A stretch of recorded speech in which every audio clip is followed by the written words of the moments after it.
As stated by the World Health Organization and UNESCO in their 2021 Global Standards and Indicators report, the goal of the health promoting schools model is to create a healthy environment that provides opportunities for schools to capitalise on their potential, to develop the well-being of its students, staff and wider community. I will be appraising my school's wellbeing policy, whose purpose is to help students achieve their full potential at school and live happy, safe and satisfying lives, which directly correlates with the goals of Health Promoting Schools model. The policy takes a whole school approach through its strategies and programs, which are centred around the school's core values: excellence, respect, integrity and compassion.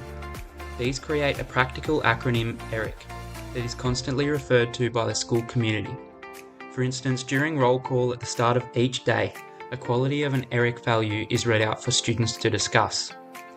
The school recognises that to achieve their purpose, they must provide and promote a culture of excellence and commitment to recognising and celebrating student achievement, and a climate of respect and positive behaviour with an emphasis on teamwork and equality of opportunity for students and staff.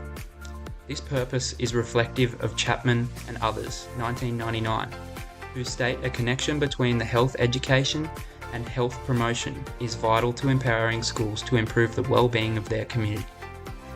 Aligning with the school motto, student-centred, outcomes-driven, the policy has a clear set of expectations for the students so that they can achieve this purpose.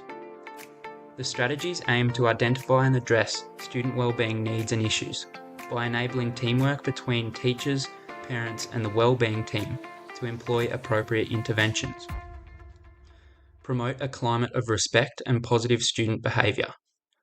This focuses on providing challenge, engagement and enjoyment to build positive relationships and a sense of belonging. For instance, SRC worked with school leaders to create a handball competition and held their grand final on Are You OK Day to a packed out yellow crowd. Recognise, celebrate and reinforce student achievement. Focuses on student involvement, effort and achievement in all areas of school life. The school's levels system allows students to reach different levels of the merit zone and achieve certificates and awards. Manage inappropriate behaviours that lead to poor wellbeing outcomes. These strategies are taken at 3 stages and fall within the red zone of the school's levels system. They involve collaboration from parents, carers and staff to redirect inappropriate and antisocial behaviours. Shipped to the strategies are the programs that are organised into 3 tiers to target diverse wellbeing needs of students, helping them connect, thrive and succeed. Tier 1, Universal, includes supports that are available to everyone in the school community, from students and teachers to admin staff, parents and carers. For example, whole school events like Wear It Purple Day. Tier 2, Guided Supports and Early Interventions.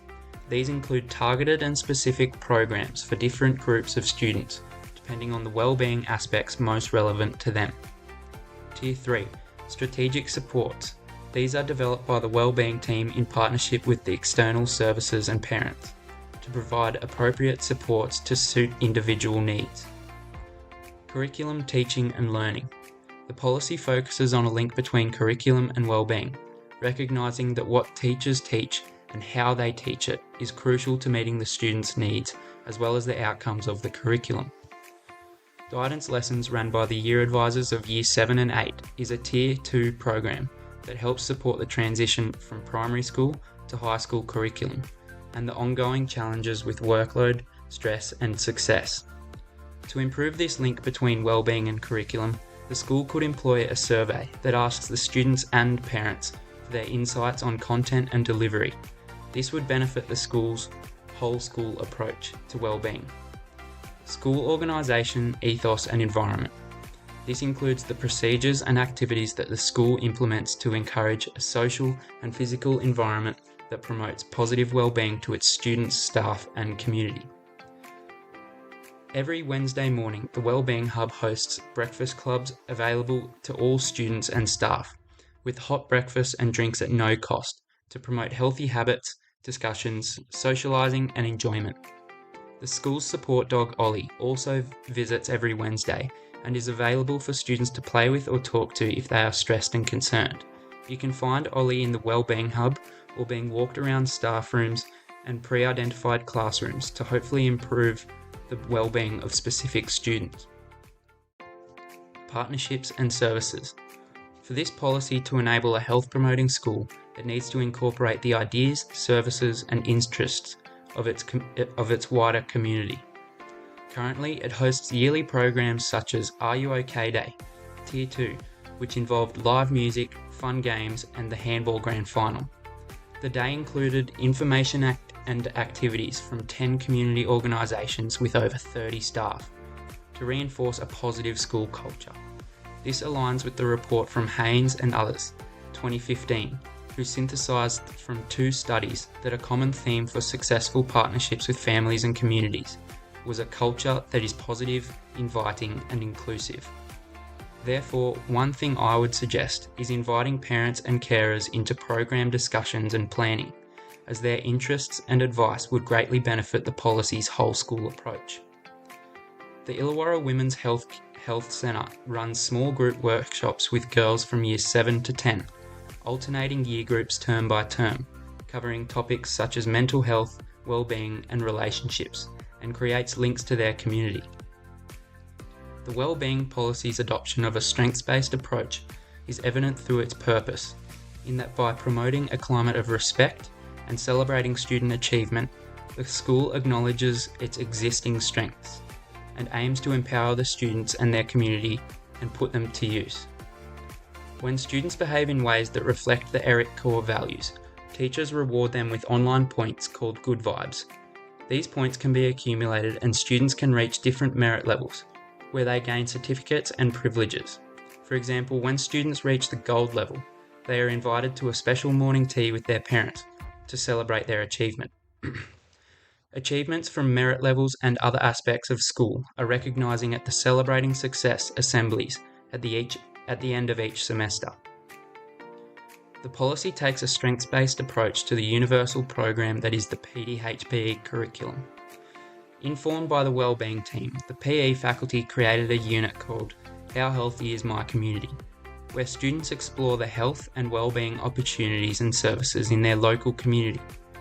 Second to this, the faculty takes a salutogenic approach by having weekly meetings to discuss what works well and what needs improvement. Aligning with the studies of McKegg et al. 2013, the faculty uses their past mistakes and challenges in assessment tasks as positive resources to learn and make changes for the future. The policy enables a whole staff muster every Monday immediately after school. This muster provides a platform for teachers to communicate important updates on student wellbeing information, initiatives and good news items. It aims to keep all teachers in the loop and build a sense of unity and collaboration among the staff. I intend to use opportunities like this to monitor student wellbeing and celebrate their success by giving out good vibes to students who uphold the ERIC values. I aim to increase my contact with parents by calling home to notify them of achievements or check up on wellbeing. I intend to be a positive role model to my students by modelling respectful behaviours and promoting meaningful relationships.